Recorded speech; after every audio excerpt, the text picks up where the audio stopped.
Google, the parent company of YouTube, just paid $24 million to settle a lawsuit it had functionally won against President Trump. But don't you dare call it a bribe. It's a legal settlement. It's only a bribe if it's $50,000 cash in a Cava takeout bag. Otherwise, it's just a sparkling gratuity. The lawsuit was filed back in July of 2021 when Trump claimed that he'd been kicked off social media because Democratic politicians forced Twitter, Facebook, and YouTube to ban him 7 months earlier.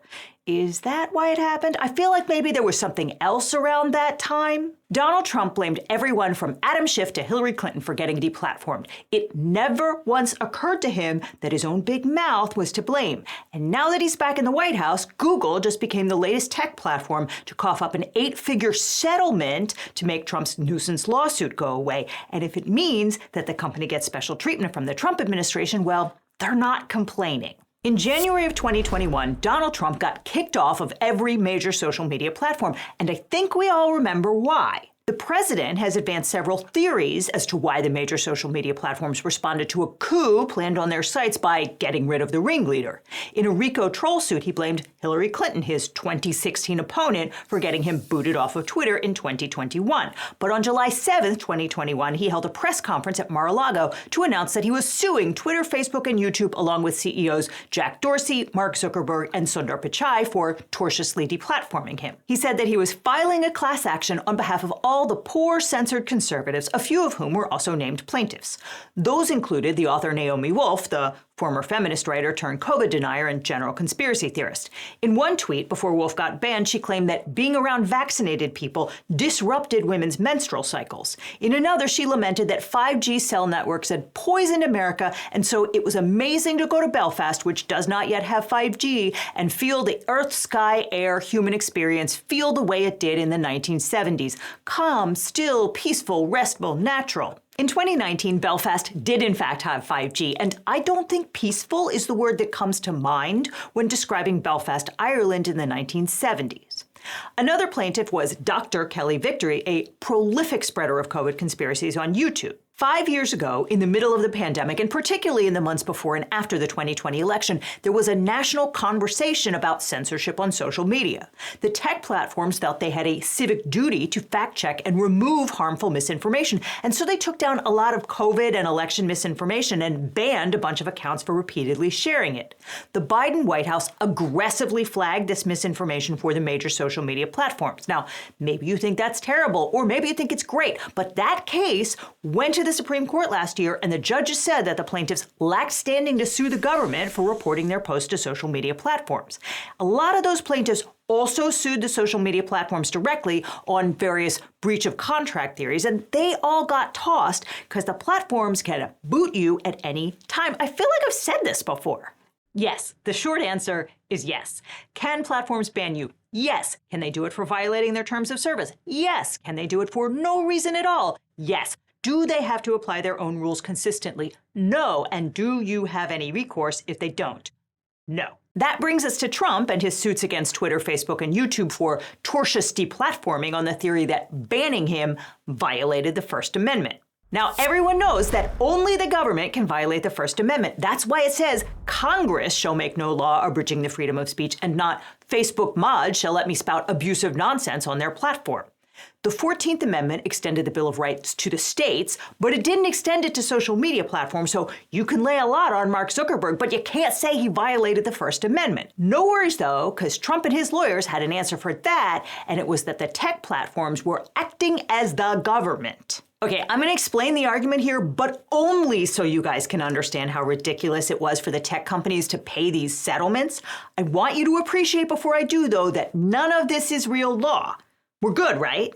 Okay, cool.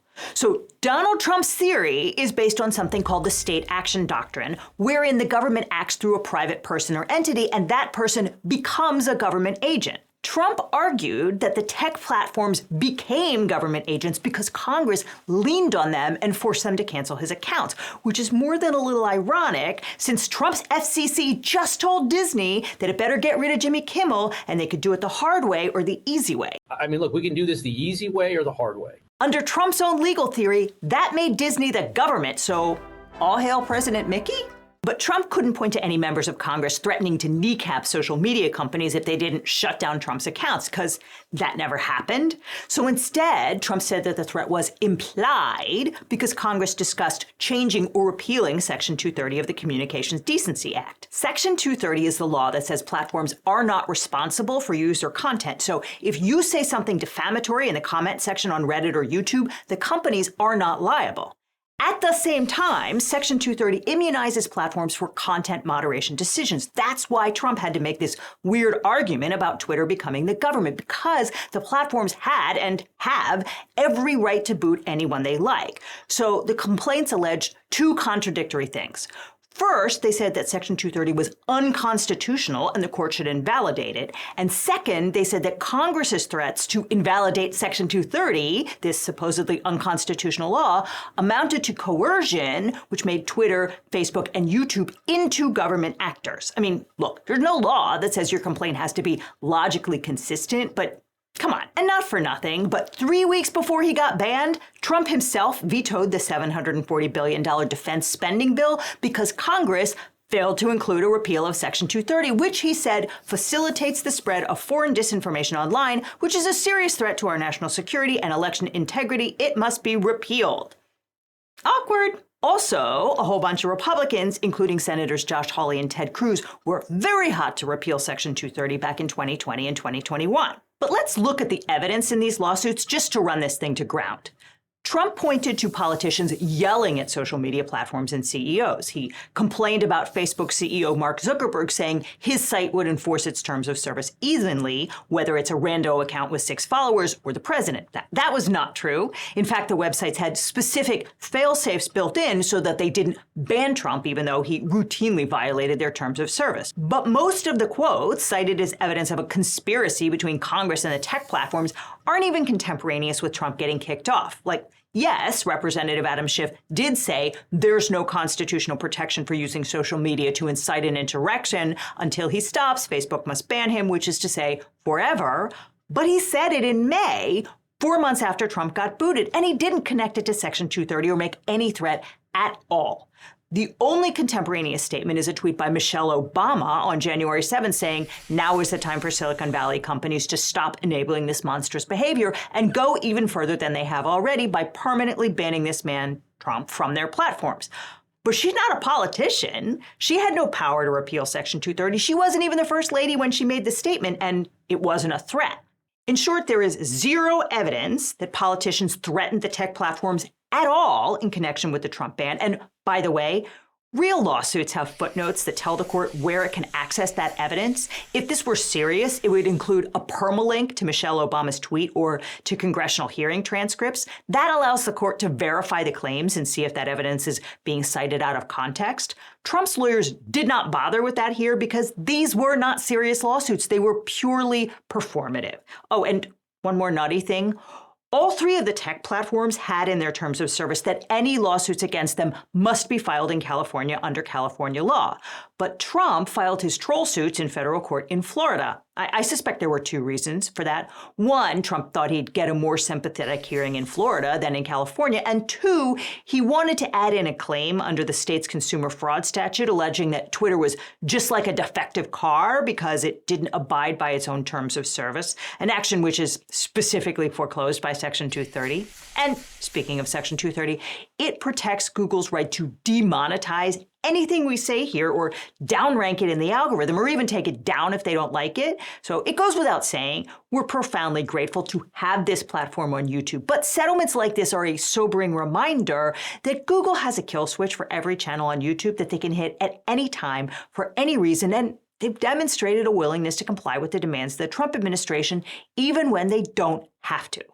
Google's kill switch is one of the many reasons why we and hundreds of channels banded together to create Nebula, the sponsor of today's video.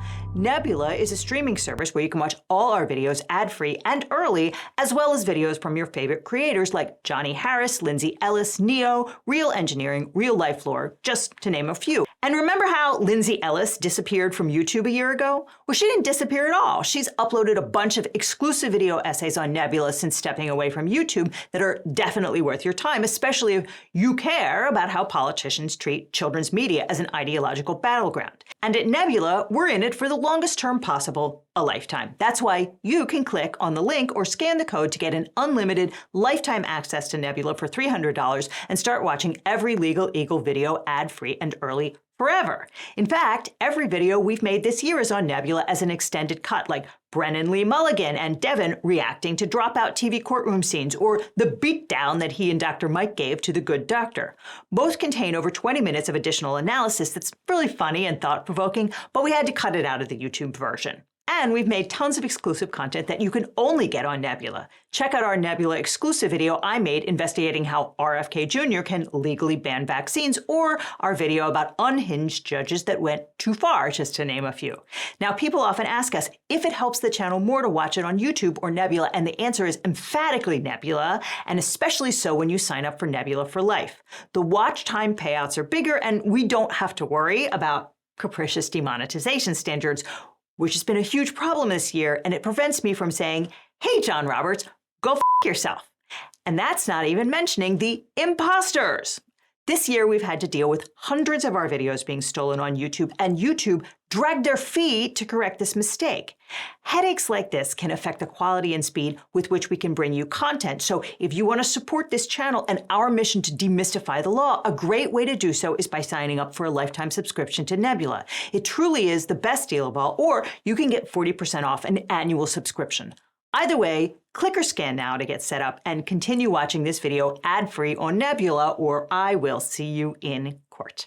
So first, the tech platforms got the Trump complaints transferred to California because terms of service are a binding contract, even if you're the president.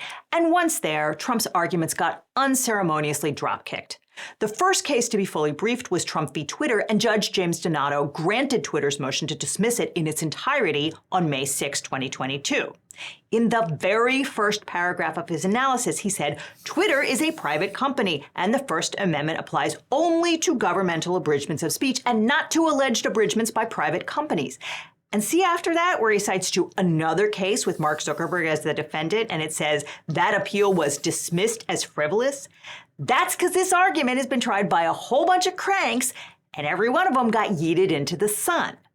The court said that Representative Schiff, now a senator, was perfectly free to express his opinion without being accused of coercion. The comments of a handful of elected officials are a far cry from a rule of decision for which the state is responsible. Legislators are perfectly free to express opinions without being deemed the official voice of the state. Government in our republic of elected representatives would be impossible otherwise.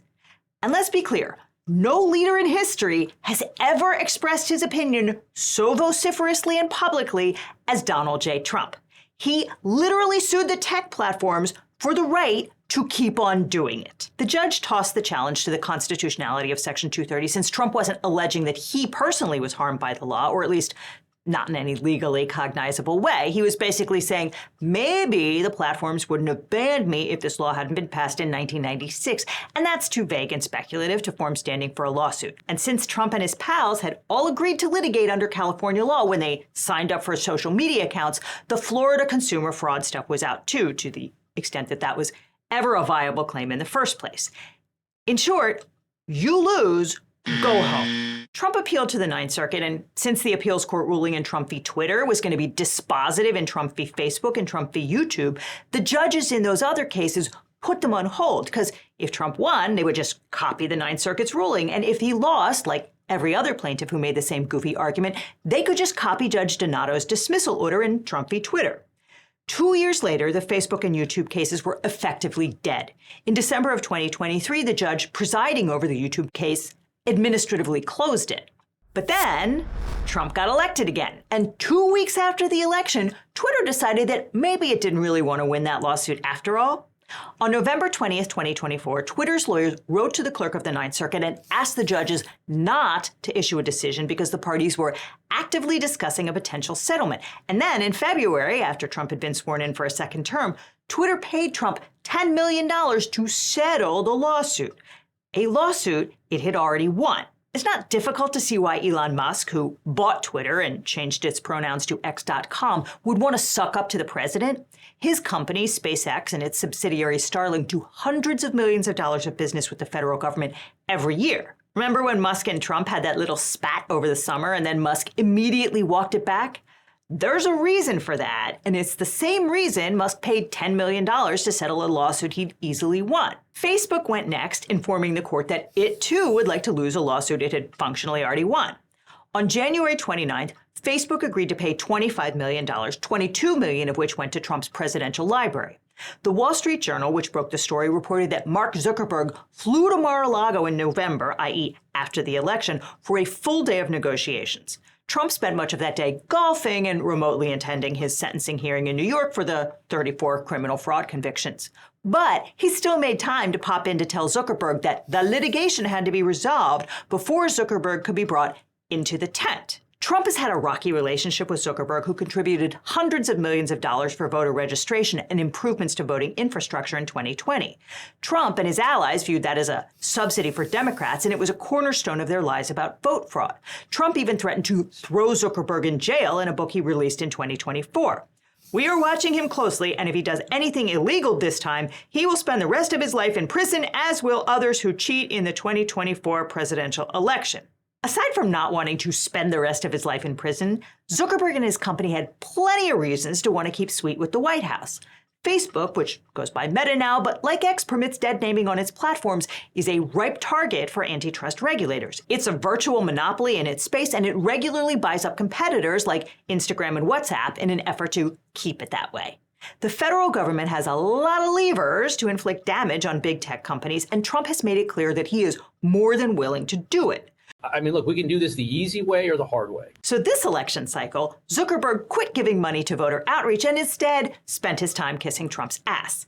And like virtually every other tech titan in America, he donated $1 million to Trump's inauguration. There they all are at the White House on January 20th. Zuckerberg, Musk, Jeff Bezos, Tim Cook, the CEO of Apple, Fox's Rupert Murdoch, TikTok CEO Shao Chu, and OpenAI's Sam Altman. They all need stuff from the government, and so does this guy, Sundar Pichai, the CEO of YouTube's parent company, Google, whose pronouns are now Alphabet. And after Facebook settled its case, Alphabet, Google, YouTube was the only holdout. It's clear that negotiations between YouTube and Trump's legal team have been going on for quite a while. In May, and then again in August, the parties asked the court to cancel a scheduled status conference, citing productive discussions regarding next steps in this case, with additional discussions anticipated in the near future.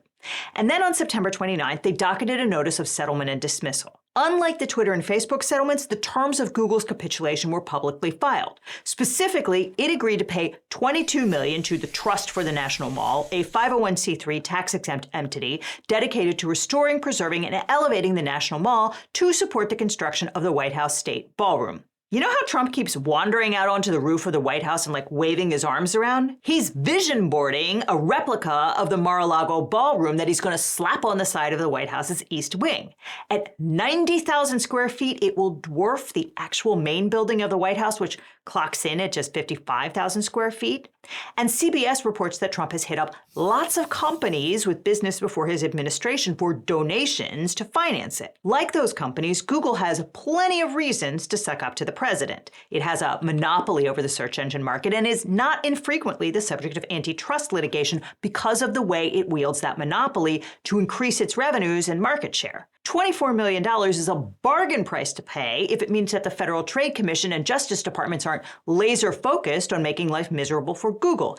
And there's every reason to believe that that's going to work. And remember, after CBS settled Trump's garbage lawsuit for $16 million and agreed to tilt its coverage to align with conservative preferences, the FCC approved the merger between its parent company Paramount and Skydance.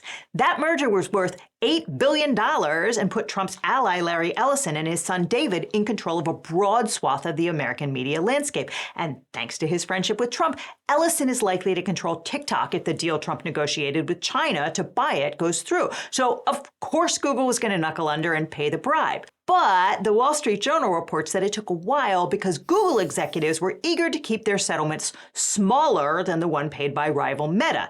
That's why they were at $24.5 million, not 25, because it's okay as long as the guy next to you is debasing himself more than you are. I think that's from like Sun Tzu's Art of War, or maybe it's Nietzsche.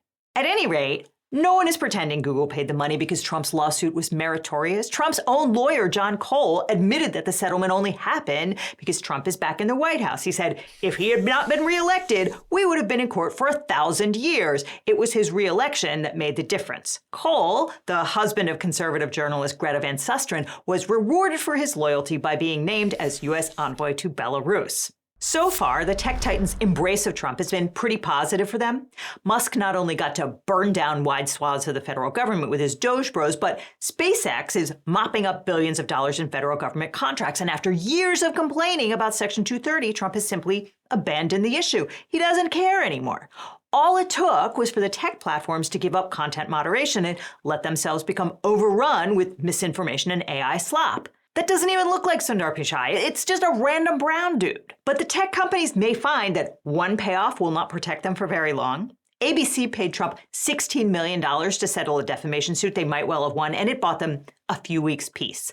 Then, after the network dared to unfire Jimmy Kimmel, Trump threatened to sue them again. This president, who sued the tech platforms for daring to deplatform him, is demanding that ABC deplatform comedians he doesn't like. And soon, he's going to come back to those tech platforms with another ask, because you don't give the bully your lunch money once. Now, all this highlights why it's so important to get a great lawyer when you're dealing with your own case. Now, after I started this channel, every week I'd get hundreds of comments and emails from viewers who are dealing with legal problems. And they'd ask, can you help me find a lawyer? How do I know if this attorney is any good? And there's a massive gap in our justice system. It's that people don't know how to find the right lawyer for their specific situation. They're scared, they're overwhelmed, and they end up doing nothing or hiring the first attorney who calls them back. And that really bothered me. So I started to wonder, what if there was a different way? What if we could build a law firm that actually lived up to the values that I talk about on this channel: transparency, accessibility, and putting clients first instead of chasing billable hours. A firm where you don't need to pay anything up front and your lawyers only get paid if you do, to maximize your opportunity for justice. So a few years ago, I decided to fix that problem.